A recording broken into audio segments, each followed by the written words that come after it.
కత్తులు నూరుతుండు కవితమ్మ మీదికి. ఇక ఇంట్లోనే ఇంకో కోళ్ళాగా పాల్గొన్నది. ఏ కోళ్ళాగా అంటే కుత్బులాపూర్ కోళ్ళాగా వివేకానంద గౌడ్. ఇక ఆ కోళ్ళాగా కూడా అమ్మా నన్ను చూడు నా అందం చూడు అని బార్బూరు బచ్చన్నపేట అని ఊరూరా తిరుగుతున్నావు. మరి 10 ఏళ్ళల్లో నీకు గాని రాలేదా ఆయాలా? కళ్ళు ఇప్పుడే తెరుచుకున్నాయా నీకు? 10 ఏళ్ళ పొద్దులో నీకెందుకు గాని రాలేదమ్మా? ఈ కథలని, ఈ వ్యవహారాలని, ఈ వైఫల్యాలని, ఈ సమస్యలని ఆయాలు ఎందుకు మాట్లాడబోయేటివి? గీయాల ఏదో తీగరాగాలు తీసుకుంటా తీరొక్క తీరుగా మాట్లాడుకుంటూ వస్తున్నావు కవితమ్మా అని ఇప్పుడు కుత్బులాపూర్ కోళ్ళగా కూడా లెంకలు కొడుతుంది. ఇప్పుడు ఈమెమంటది?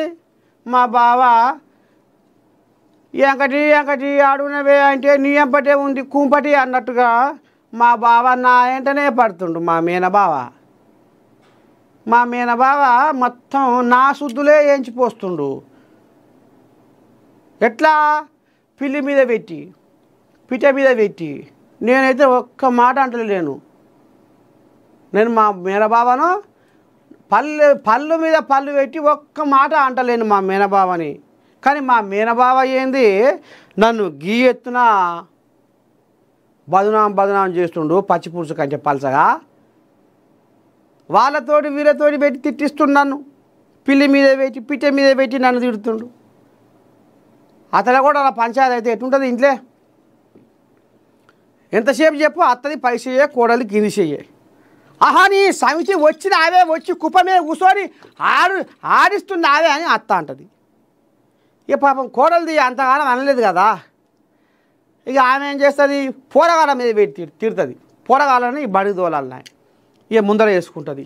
పేను చూసుకుంటా కన్నోనికి నా కండలు గుజ్జు తచ్చినాయి ముక్కు మీదకి వెళ్ళి మూతి మీదకి వెళ్ళి ఏడవన్నీ బొర్లాయినవే సవితే. ఇక చూడు అమ్మ నెత్తి మీద అంతా మట్టే ఏడాది పాడు చేసినావు.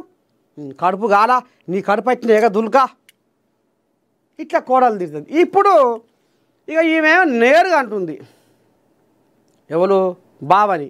మా బావ తిమింగలం, మా బావ అనకొండ, మా బావ సుఖంపూస కాదు, మా బావ శుద్ధపూస కాదు, మా బావ అవినీతి సొమ్ముతోని ఎంతో ఆస్తులు సంపాదించుకుంటూ మా బావ అని ఇప్పుడు ఆమె నోరు వారేసుకుంటుంది.